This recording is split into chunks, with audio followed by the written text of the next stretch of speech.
Hello, everyone. This is Nanette Polito, a success consultant here in the greater Cincinnati, Northern Kentucky area, partner, and just so happy to be back here with you this month where I can actually talk to you, because last month I had a little audio version and problems, and luckily Mike picked up the ball for me, so thank you very much, Mike. But it's great to have you all back here today. If you don't know what we're going to be talking about, we're going to be talking about mastering your calendar. A couple things. Please make sure this is a live video, so we want to make sure that you get your questions in. So please go to your dashboard in the question area and type any questions you have, because I will be sure to relay them on for you.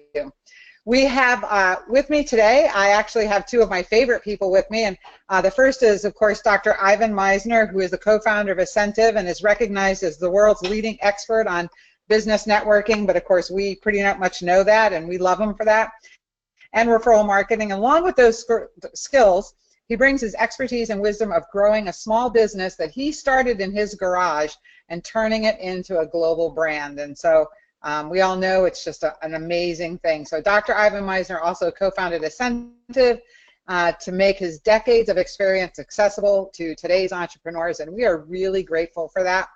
And then I have Mike Macedonio with me, who of course is a New York Times best-selling author and also a co-founder of Ascentive. And Mike is an expert in business marketing, but one of the things that I really wanted to give everybody a chance to just hear from Mike for 1 second, because our Ascentive headquarters is actually in Santa Rosa, California, where Mike actually lives. And his home was in and around the area of the fires. And I know some of you are probably wondering how they're doing and how the area is doing. So before we get into mastering our calendar today, Mike, could you give everyone kind of an update of how everything is going there and any way we can help you? Yeah, thank you, Net. My wife and I were very fortunate that our home was spared, and obviously we're safe, and a number of our friends are the same way. But unfortunately, there was massive devastation through the city, with thousands of homes destroyed, and even more people's lives affected. There's a lot of support here right now. I've been meeting with firefighters from Oregon, and just people from all over, literally the world. Even Australia have come in to support us. But my biggest concern right now is actually not just the people that have been displaced, but I feel like the city's walking around numb.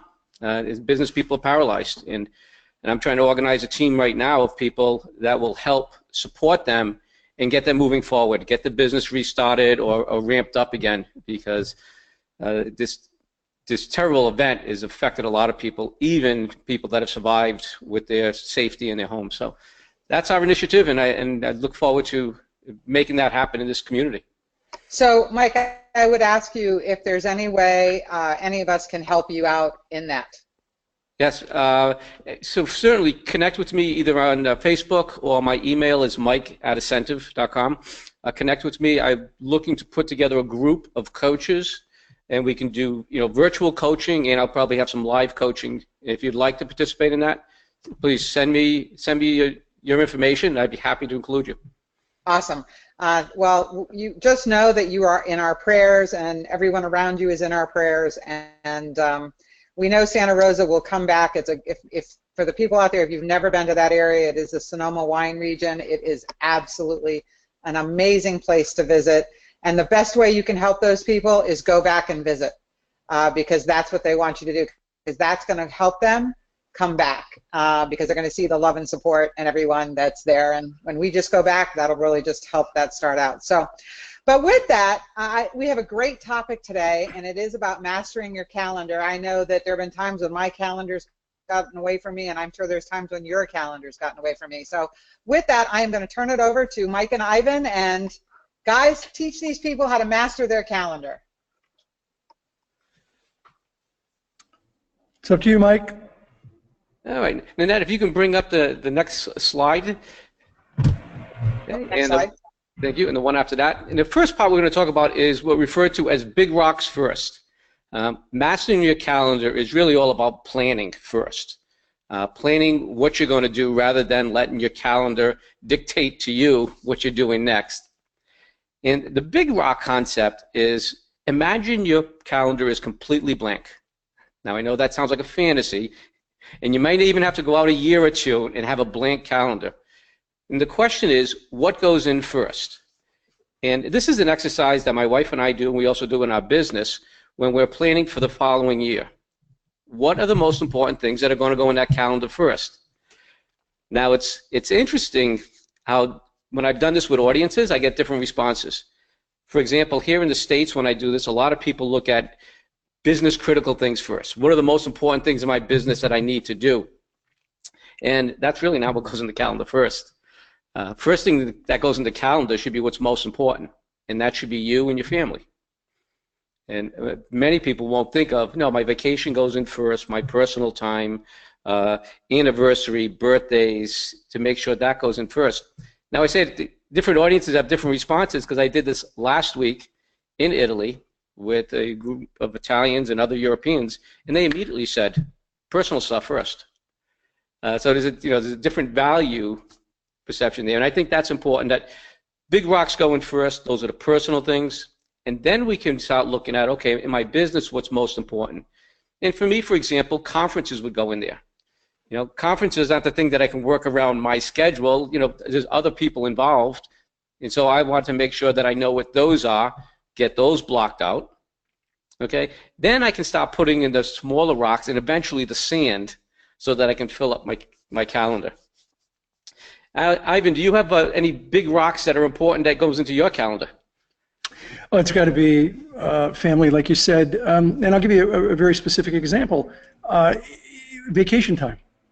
I generally schedule vacation time at least a year in advance, sometimes more. And so I book that out to make sure that other stuff doesn't encroach on it. And also events. So I speak a lot, so I put those in my calendar. I'm booked out usually 2 years or more in advance, so I put those in my calendar far in advance so that I can coordinate the big rocks. Yeah, one of the things my wife Dawn does is she puts in Dawn days, and once a month it's a day for her. For example, this just happens to be a Dawn day. Okay, and she will start off with Dawn activities. She's going to massage, facial, and all of those types of things that are going to be part of her just recharging. And if that's not in the calendar and she's trying to stick that around her busy schedule, it's probably going to get postponed or not happen. It's funny you say that. I don't know if Beth got that from Dawn or Dawn got that from Beth, but Beth has Beth days. And sometimes the Beth days I'm involved with. So, it's taking her to a museum. Hey, honey, I want a Beth day. Okay, when? And sometimes I'm involved in it, but you gotta schedule that stuff in, otherwise it just doesn't happen. Yeah, and it sounds counterproductive, but actually doing that type of stuff and having your own time is actually going to make you more productive in the other stuff that you're doing for your business or your life. Let me share one thing to you. I don't think I've ever told anybody this. It was an experience that Beth and I had. We were at a restaurant, and okay, I'm going to get old school on you. This was at least 20 years ago, and we had actual physical calendars. And we were at a restaurant, we're having a nice dinner, and we pulled out our calendars, and we were actually scheduling in our calendars things like Beth days and date nights, and we were comparing calendars as to when I'm traveling, when I'm not traveling. We're just going through the calendars, and it was so sweet. This I say older woman, she's probably my age now. She's probably what I am now. Came on up to the two of us, and this was probably 25 years ago. And she said, I sat here and I watched as the two of you did your calendar together. And I got to tell you, if my husband and I had done something like that, we'd probably still be married. Mm. And she said, I just think that is so awesome that you, I was expecting her to say it was weird, that we're sitting down at dinner and working our calendars out. But she said, just watching the two of you work together and set your calendar, she said it was really sweet. And I was impressed by that here was somebody who thought that was really important and it made an impact on me. But I don't think I've ever shared that. Because you were really sharing your life, but planning it. Yeah, we weren't just, it wasn't the tail wagging the dog. There's enough of that in life without some plans. Mm-hmm. Okay. All right. Well, Nanette, let's get on to the next topic. So we talked about the big rocks. So the next topic is about mastering your calendar. And what I want to say here is that some of the things that we're talking about, you may listen to and you may go, yeah, that's not me. I can't do this. Okay, here's what I suggest. Keep an open mind. Hear what we're talking about. And if it resonates with you, start to incorporate it. If it doesn't, not every idea we give has to be a home run. You don't have to do it all. Our goal here is to give you techniques that we've used and we've used successfully. This is an important one for me, a really important one for me, and I've done this for such a long time. As soon as Outlook had color coding, I color coded my calendar. And if you look closely at this calendar, it's got things in there like work on an entrepreneur article, do a Skype call with Mike, do a Zoom meeting, prep for a radio interview.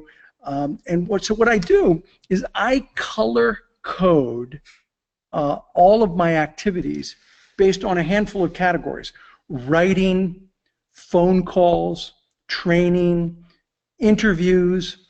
They're all different colors. There might be themes, because green is one theme for me, and I'll talk about that in a moment. There's red. Red is bad, very bad. I don't like seeing red in my calendar. There's usually lawyers or accountants involved when there's red. So it's something that is supposed to jump out and hit me, and it's not necessarily something I love doing, but it's got to be dealt with.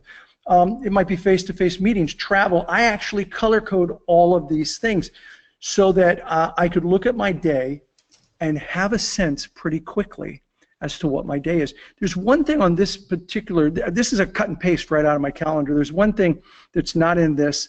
I always put an asterisk after any of the topics if there is an attachment inside I need to open up. So when I have an asterisk in there, then I know I have to open that up and look at something to have it. So I may have notes or something like that. If you can go to the next slide. My goal is to have days like this. I call this a green day. And there's 3 or 4 different variations of green. For me, all of the things that I'm passionate about, that I love to do, that I should be doing, are in some variation of green. Writing, interviews, training, strategic planning. So this was a green day for me. My wife understands this so well that in the morning, almost every morning, she'll say, "So, do you have a green day today?" And this is a fantastic way for me to make sure that I'm blocking off time to do the things that I should be doing and that I love doing. Mike, anything you want to add to that? No, I do love the green day. The green day is actually you working in your flame, yep. And I'm thinking the green represents profitability. Things that are most important, most productive. Yeah, most productive. Yeah, and they seem to have more variations of green than any other color, and so it was one of the other reasons. It was perfect. Yeah. Green for me means I'm heading towards all my goals. So all those things on my calendar, greens, means that's going to help me accomplish a goal. Cool. Right. Okay, the next topic we're going to talk about is setting boundaries into your calendar. And this is something that I feel very strongly about, that at some point in my day, there has to be a time where I say, that's it. Okay, I'm done working, and now I move on to something personal or moving on with my family. Now, just like Ivan mentioned, if some of the stuff resonates with you, great. If some of this stuff is just so far out of reality, possibly because of your industry or where you are right now, it's okay, right? So what Ivan and I are going to share in terms of some of our boundaries may not apply to your life. Okay? But the way I plan my calendar is my evenings are for my family. Okay? I do not book meetings in the evenings. I also do not book meetings on the weekends. And you're like, you're way too busy. How can you not have to work on weekends? How can you not have to work in the evenings? I said, well, those are my boundaries. Now, here's something you need to understand. I also reserve the right to make exceptions. For example, we were just recently in Italy. Well, we had traveled a long way, and people were there for us. And yeah, we did make ourselves available in the evening, and that's perfectly okay. When we host conferences, people come a long way to spend time with Ascentive, and we make ourselves available in the evenings. A lot of times we're cooking dinner for the crew. Ivan, I can remember being with you when you were in Southern California, and at the end of the day, we'd be at BNI headquarters, and you were like, okay, it's time to go home for dinner. And Beth's waiting for me, and my family's there. And that was regimented. Okay, and I hope you don't mind me saying this, but I also remember back in another life where I would come to BNI conferences in the 90s, and they said, you have a one-to-one with Ivan? Yes, at 2:30 in the morning. Was that a boundary or an exception?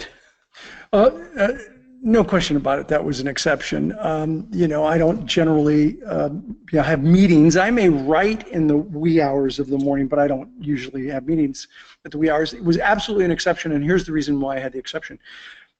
I only saw many people, twice a year at the conferences or convention, and so I felt it was very important to have one-to-one time with people, and so I did one-to-one dance cards and meetings until 2. I think 2:30 was about the latest I would do one. But we were talking about this before we went on. I mean, I actually had people show up to in the hotel room, my suite. They'd be in bathrobes and pajamas, and they'd come and meet with me. So I couldn't agree with you more. I really I was strong about being home for dinner every night with the family. You got to set boundaries and don't, whatever boundaries work for you, and don't let people in there unless it fits those exceptions that you kind of set in advance. Don't set the exceptions on the fly. Yeah. I was talking with a gentleman last week. We were going through the exercise of calendaring. We were talking about boundaries. And his simple boundary was that he was going to basically call it at 5:30 p.m. that he can get everything he needed to get done. That was important. That couldn't be put off till tomorrow by 5:30. And I asked him, I said, so what difference does that make? He says, well, that's a half hour sooner than I normally leave. I said, so it sounds relatively small and insignificant, right? He goes, yeah, I guess so. I said, times 5, 2.5 hours, times 48, 50 weeks a year. And we calculated how much time he was holding back himself. I said, what are you going to do with it? And of course, it was reinvested into the family and reinvested into himself. And I'm like, no, that's significant. That's significant. The other thing that we talked about before we went live is the fact that this definitely may not work for some people. For example, a real estate agent, a residential real estate agent that's not available on weekends is an ex-residential real estate agent. So you got to apply these concepts to your profession. Maybe for a real estate agent, it's the morning you're going to make sure and take the kids to school or pick them up from school. But you got to be available on weekends. So you got to apply these concepts we're talking about to your profession. Yeah, great point. Right, now next topic, Nanette. The next topic is a fun one, time vampires. And we've all had these people in our life, and the time vampires really began with the previous topic, which is creating boundaries. And for me, I try to create a no drama, little emotion, very little emotion rule, where I try to avoid gossip gremlins. When people start doing gossip to me, I just tell them, look, is there anything that you're about to tell me that is relevant to me that I can help with somehow? Otherwise, I'm the wrong guy to be sharing this with. Or if they'll say, I'm gonna tell you something, but you can't tell anyone. I'm like, then don't tell me. then don't tell me, because if I can't, if you're going to tell me about a problem and then you tell me I can't do anything about it, you're just basically, you know, handcuffing me. So these are some of the kinds of things. Setting office hours. I think that's really important, is to set office hours and say this is when you can reach me or can't reach me. And here's the other thing with when you're dealing with time vampires, is understand the concept of urgent versus important. So if you drew a big box and you did 4 quadrants, in one quadrant you'd have urgent and important. In another box, on top of the box, you'd have urgent but not important. On the bottom, you'd have not urgent but important, and in the bottom left, it'd be not urgent and not important. And so if you take a look at things that end up on your desk, you got to ask yourself, which quadrant do these fall in? By the way, if it falls in the not urgent, not important category, this is where it generally goes, is in my trash can. If it's not urgent, not important, I have no business doing it. And so I will hand it off to someone else. You want to stay away from the time vampires that are bringing things that are urgent and important to you, but not urgent and important to me. You know what I mean? In other words, if I bring something to you and it's urgent and important to me, but it's not urgent and important to you, you got to recognize that. And this is where time vampires are masters. They bring you their problem and have an expectation that you're going to solve an issue that's just not urgent to you. And don't get sucked into dealing with those issues that are not urgent and important, or at least important to you. Does that make sense? It does. You know, Ivan, I know one of the things you do when you're calendaring or a meeting is you set expectations. You know, I've got my next appointment in 45 minutes. I need to be on an interview. And so the expectations that we're going to get what we need to get done in this amount of time. And I think that's important to set the context. Yeah, and I do that with most of my phone calls, but I always do it when I have somebody that is, I think, is a time vampire, and they just always take up a lot of time. I'll let them know, look, and I do this with almost everyone. So if anyone's listening to this and they say, hey, wait a minute, he's done that to me, it doesn't mean you're a time vampire.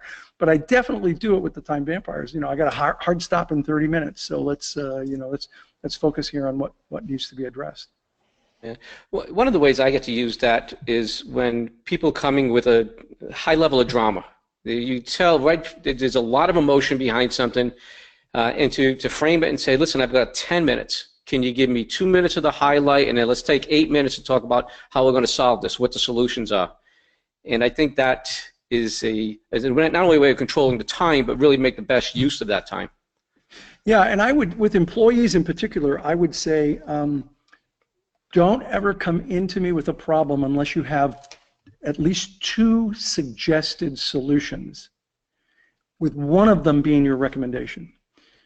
Come into me with every problem you feel I need to hear. I'm happy to talk through these problems, but don't just hand the problem over to me without some potential solutions. And that did 2 things. One, it reduced the number of people who came into me because they thought through the problems themselves, and many of them told me eventually they got to the point where I kind of figured out the solution and I didn't need to come bother you. And the ones who did come in to present a problem really thought through the solutions, so we got to the issue pretty well. And oftentimes, by the way, I almost always took their recommendation. I'd say, well, that's a great recommendation. That's perfect. I don't think I'd do anything different. Or here's a little thing I would add to it. That ends up reducing the conversation from a 30-minute conversation to a 10 or 15-minute conversation. So I have a question for both of you, because I know some of the people that are going to be watching this are going to be people who are in a service industry. So it might be insurance agents or mortgage loan officers, where people call up and it's their clients, and their clients are like, oh my God, this has to be taken care of. So they transfer, as you said, Ivan, their urgency onto you, but you know this really isn't the urgent problem right this second, How do you handle that? Because in your head, you do want to drop and take care of them, but you know in your heart that's not what you're supposed to be doing. Yeah, well, look, that happens with great regularity in many professions. It certainly happens in mine. So first, people mostly reach out to me these days through email, and they'll tell me about this issue. It would also work by phone by saying, what I say to them is, this is clearly an important issue. It's, certainly to them, if not you, is clearly an important issue.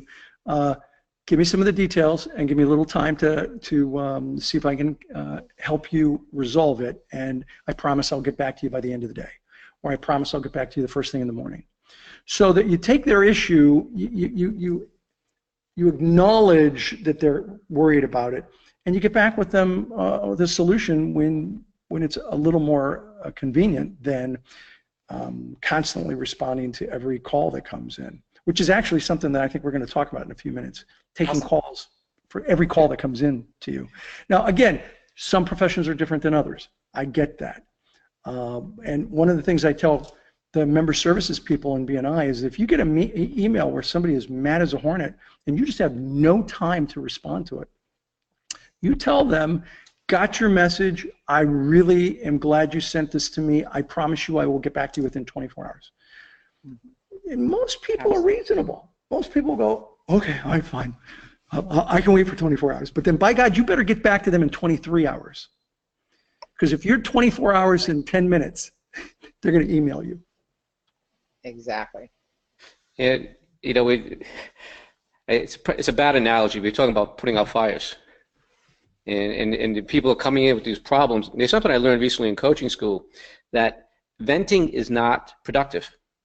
No. And when we let clients or people around us vent, okay, we're not serving them. Okay, in reality is when we're allowing people to vent and talk about these problems, the only thing that actually happens from that is we make it worse because we add energy to it. And what we really need to do is to get them away from that and start thinking, like you mentioned earlier, Ivan, solutions. Yeah. Can I add, sometimes though you do need to let them vent just a little, because if they don't feel like they're heard, then they just get mad. So you let them vent a little. At some point they have to take a breath, and that's where I like to say, okay, I think I have a sense of what you're talking about. How can I help you with this? And then then you got them focused on the solution. And they may go, I don't know, you're the expert. Great. I am the expert. Let me tell you what I think we can do. And then you get them focused right away on the solution. Exactly. All right. Good. Next the slide. next thing we're going to talk about. Yeah, the next thing we're going to talk about is unreasonable access to you. Allowing people to come into your calendar or intruding whatever you have working on. And, you know, in today's day and age, technology is such a blessing, and at the same time, it's also a curse. It's a curse if we don't manage, and you know that curse usually comes in a little square thing that's very thin and can just completely take over our lives. And again, if your industry, your business doesn't allow this, if you are saving lives, any of those type of things, what I'm going to talk about next may not apply completely. I believe that these devices are helpful, and my personal belief is that I don't need to give the population access to me by cell phone, by text message, by WhatsApp. I'm happy to set up appointments. I'd rather speak to a person over the phone or a video conference or in person. Okay? But allowing people to text message me and usually having an expectation that there's going to be an immediate response. Most of the things you need to respond to are probably not best done with your thumbs. And so this is one of the areas where I feel that it's helpful, again, to set boundaries of how people have access to you, when people have access to you, and what's the most appropriate way for people to get on your calendar. I know that sounds extreme. I will tell you there's less than 12 people that have access or need to have access to me by cell phone. I don't believe that's a way of serving the people that I want to serve and making the best use of my time. Ivan, of course, I take your cell phone number, your phone calls, but that is rare. It kind of comes back to the old open door philosophy. My office doors open, and I know that's just a concept, not reality. But there are people that allow people in their office, okay, or into their calendar, into their world, okay, without boundaries. And you will never have control of your life, your production, or your calendar if that is the case. And in reality, what happens is you cannot serve the people that you're intending to serve at the time if you're allowing constant interruptions. I know that sounded a little strong. No, you're absolutely right. And again, it depends on the profession and depends on the situation. But generally speaking, here's the bottom line. If you want to scale your business, if you want to be a solopreneur for the rest of your life, take every phone call you get. And you'll be running around, you'll be letting the tail wag the dog. And you'll be a solopreneur. If you want to scale your business, you have to control your calendar. And so it does sound tough, Mike, but if you want to scale your business, you have to. I remember it was in San Dimas, probably 20 years ago or more, my San Dimas office for BNI, where I was just, it was like a three-ring circus. The phone was ringing constantly, and I had people waiting on hold for me. And I remember telling my assistant, we're going to have a change. Everyone who talks to me now is going to have an appointment. And that's going to be a real culture shift because people are going to get really upset. And so I sent out an email saying, this is what I got to do just to manage my time and schedule. And they got really mad at first. But this is what I told them. And it's great advice for you to use if you want to try to get people to not have unreasonable access to you. We would set the appointment and we would say, here's the advantage of having an appointment with Ivan. And it could be even later today. It's 10 o'clock in the morning. He'll be available at 11. He'll be available at 1, okay, today, or first thing tomorrow. Here's the advantage. He will give you his undivided attention. If I try to slip you in right now, he's in the middle of something, and I promise you, his attention's going to be drawn elsewhere. But if you set an appointment with him, he will sit there and you will have his undivided attention. It was amazing how that worked. People are like, oh, okay, well, that's kind of important. Great. And once I did that, it worked reasonably well. And then that's really the point at which I became a zealot about color coding my calendar and making sure that every phone call was blocked in there. I think that's an important point, that it sounds like we're being unaccessible. In actuality, what we're doing is making ourselves accessible when we can give them the time and attention they deserve. And along with that comes that when it's in the calendar, that you honor your calendar. In other words, when you make appointments, that they're hard commitments. Not, well, yeah, I'll put it in there, but if I have to change it, I'm always moving things around. Sometimes people are so flexible with their calendar that they need to schedule time to reschedule their calendar. That's funny. And I'm probably on the high end of those hard commitments. I can remember a couple of years ago, a BNI chapter asked if I would do a visitor day, and I said yes. And they planned it like months in advance. I'm in. And something else came up that I really wanted to do, and that was go to a BNI mastery circle. And I'm like, oh, I love these things. They're so much fun. And I was like, no, I can't. This is a commitment I made. I made it with them, and I have to hold those calendar things and honor the people that made the commitment to me. Well, Mike, that goes along with a question we have, which someone wrote. I was going to wait till the end, but I'm going to put it in here because it fits. It says, what if you block your holiday so much in advance and then something interesting like conference or a speech option pops up? What do you do? I'm going to go to Ivan because I think Ivan's boxes is a great tool to use. Is it important? Is it urgent? Yeah, look, if you have to ask yourself, is this important and is it urgent to you for you to change your calendar? And there have been times where I've changed my calendar. And listen, and I joke about this, and I'm sure you both have heard me talk about this. When I got invited to spend a week, and I only had like 3 weeks notice, maybe 4, and I just told you earlier I'm booked 2 years out. for speaking engagements.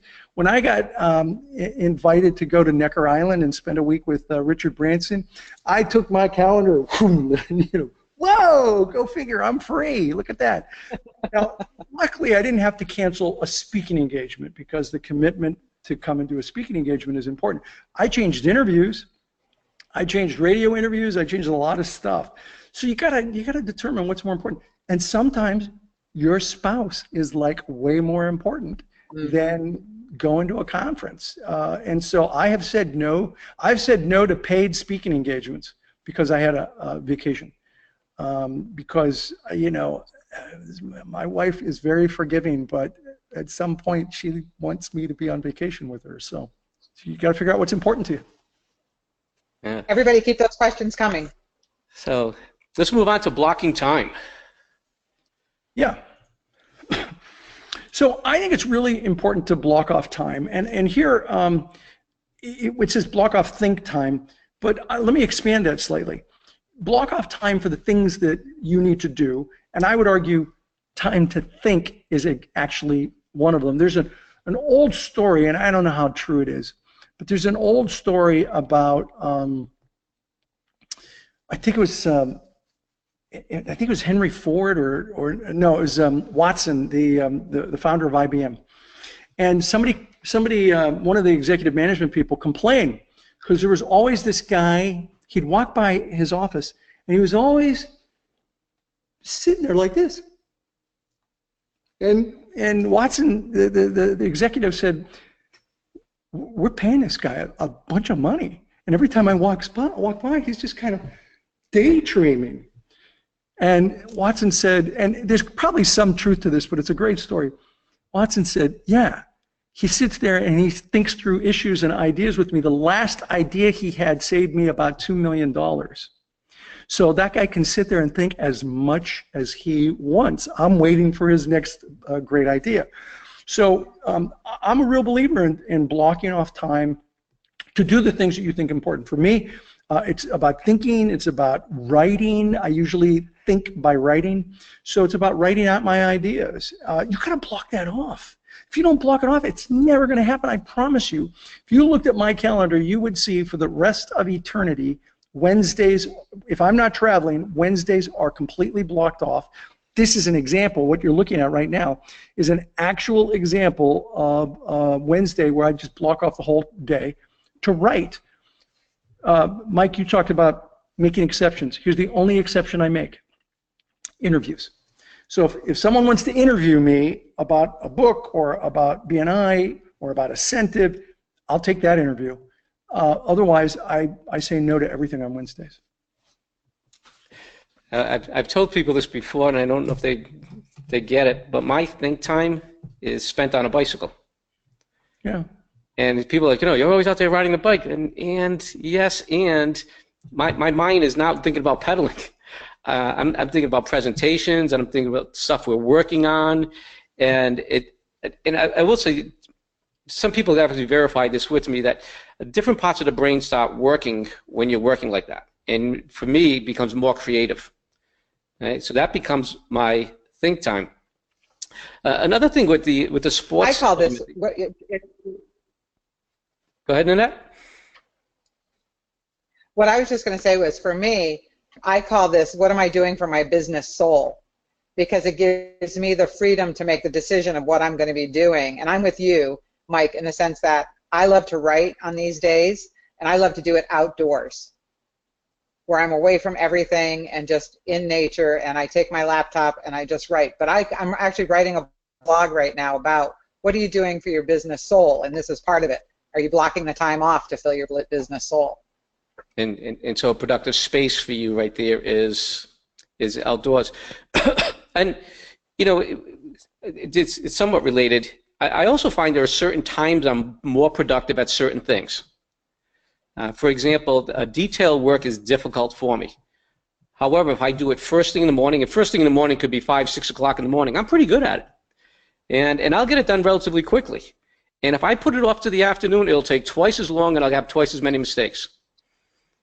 So even when you're blocking those times, sometimes you have to be strategic as to where you put those blocks.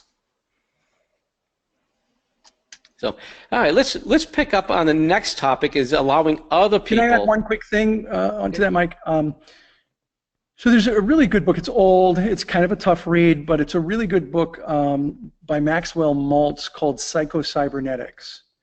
And he talks about the servo mechanism of the mind and how sometimes if you block off time to ride a bike or to exercise or and you're not even thinking consciously about an issue, boom, the answer to a problem comes to you while you're on the bike or while you're exercising. For me, one of those times, and this is a daily routine, is I've got a steam shower, and it's full on really good steam.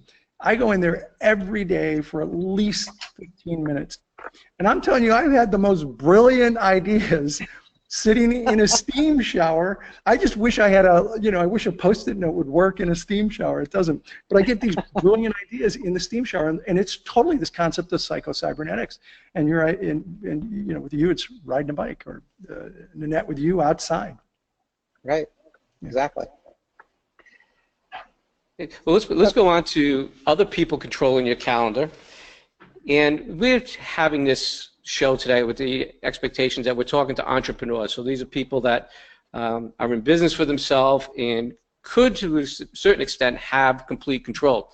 Now, if you're an employee, that's not always the case. There are people that you work for that may be dictating your calendar. But let's put it into the context of the entrepreneur and business owner. I still see where people allow other people to control their calendar.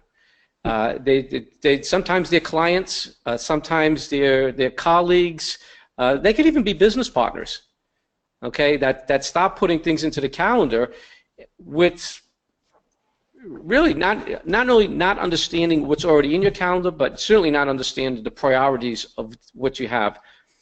Now, unlike Ivan, I have a very difficult time giving up that control. Ivan, he has somebody that helps him with his calendar, and somebody actually books things for him. I can't do it. I mean, even when it comes to booking a flight, I want to book that flight around my calendar and not have somebody else, making those decisions. But Ivan, obviously, that still serves you, and it actually makes you more productive. Absolutely, it does. I would recommend it to just stick your toes in and see how it works. I agree. It works really well. I actually give my assistant access to my calendar, so she has complete access to my calendar. Now, sometimes there are conversations that I may be having with people that I don't want my assistant to see the content, because I'll put the content in the calendar, or she'll create the calendar item and then I'll put content in. I don't know if you know this, but you can lock a calendar item in Outlook where the person looking at your calendar doesn't have access to what's inside it. And so I do that on confidential things.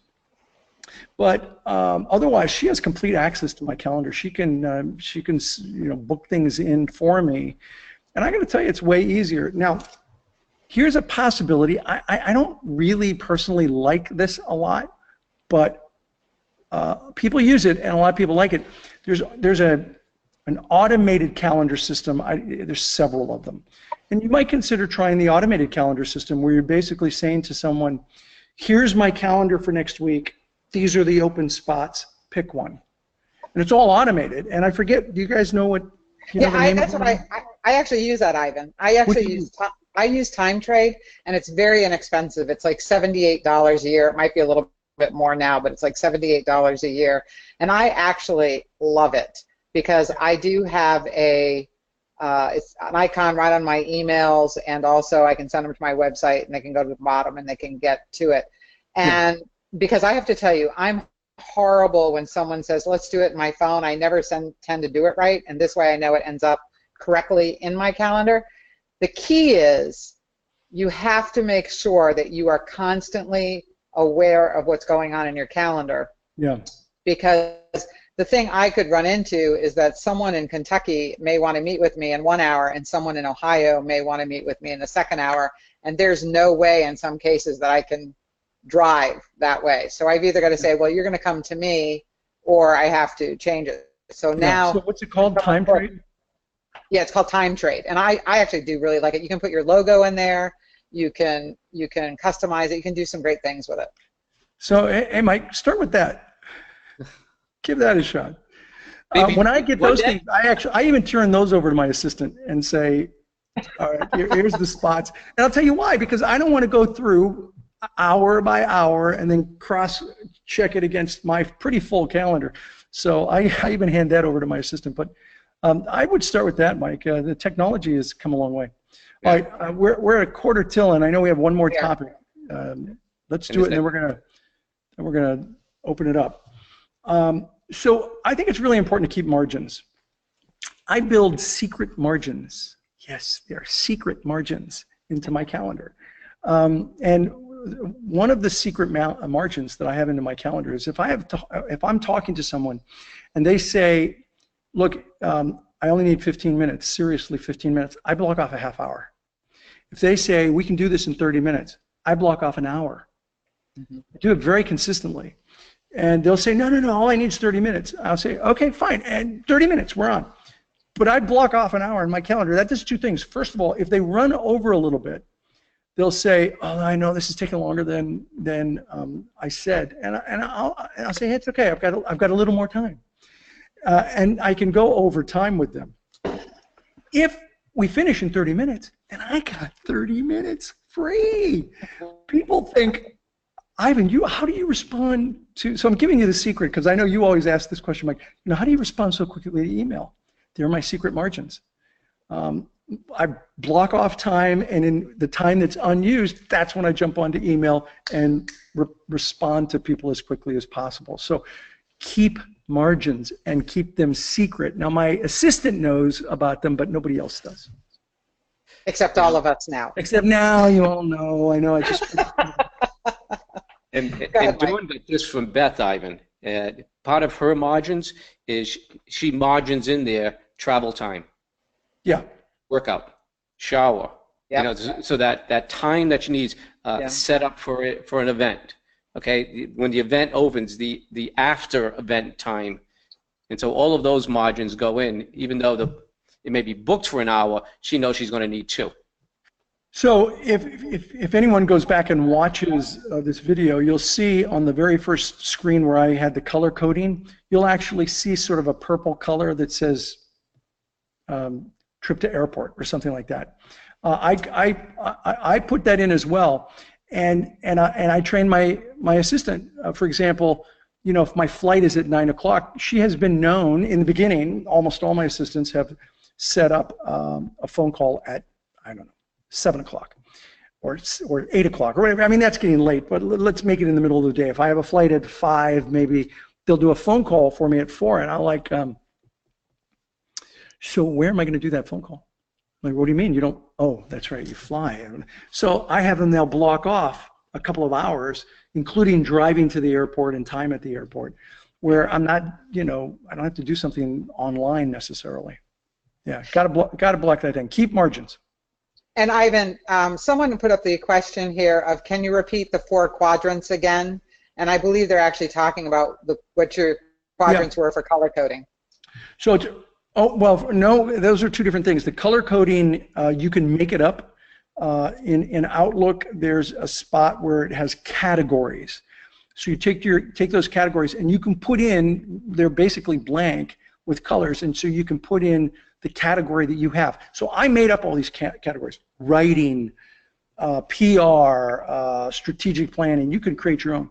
The quadrants is urgent, and important. So on the one quadrant, it's urgent and important. In the other quadrant, it's urgent and not important. And then below that is not urgent but important, and not urgent and not important. If you just do a search on Google for urgent and important, you'll see graphics of those. Awesome. We do have one more question before we close out here, and we have, do you put your goals on your calendar so that you can review your progress on a monthly basis and make adjustments? No, I do it daily. And mine is not in the calendar. Um, I'm a spreadsheet guy. Yeah, And our goals are also spreadsheet. I don't do, see, one of the things, and you're the one who I know has been saying this a long time, Mike, know your numbers. Really know your numbers. And so the goals that I have, I then reverse engineer and take a look at how I track it by month, but I look at the numbers daily. I could tell you that as of yesterday morning, we had 8,138 chapters of BNI, 224,643 members. I look at the numbers daily. Awesome. Awesome. Okay. Well, are there any final comments you want to make before we go backstage? Well, my final comment is I really think that calendaring is the formula for success. And although Ivan and I have some opinions on what we do that may not apply, if there are things that do resonate with you that you think are applicable, please take advantage of using them, but may not be everything. Agreed. I couldn't say it any better. Let's. I'm good with going behind the stage, I think you call it. Okay, so before we do that, I just want to tell everybody, I want to thank you all for coming today and enjoying this. This is going to be put up in Facebook and will be also on the YouTube Ascentive page, so please go in, you can rewatch it, and feel free to share this because we just want to change the lives of the world, so we really want to help you. November, can I just say one other thing when you're done? Go ahead with the November. Okay, so in November, we have another great topic from two great people, Dawn Lyons and Mike Macedonio. They're going to be actually talking about public speaking, so if you have any apprehensions about public speaking, this is your opportunity to come and learn how you can get over that and learn some tips on great public speaking. And I'm actually going to tell you about December's too, so you can plan. December's is going to be another great one too. It's going to be about marketing during the holidays, because the holidays for some people can be a really slow time. So we actually have two great topics. November is on the 16th and December is on the 21st. Same time, same place. And Ivan, I'll let you say the last thing before we move on to the next. For people watching this, thank you. For people watching this video, what we do now is we go. What do we call it? Behind the scene, behind the stage. But yes. Behind the stage. We go behind the stage. So we're going to now talk for a few minutes and answer questions from everybody. So if you want to get behind the stage with us, you got to be on live, because we stopped the recording here, and so you got to be on live. So come on live next time. Awesome. Hey, everybody. Have a great rest of your month and week, and we can't wait to see you next month. So thank you very much.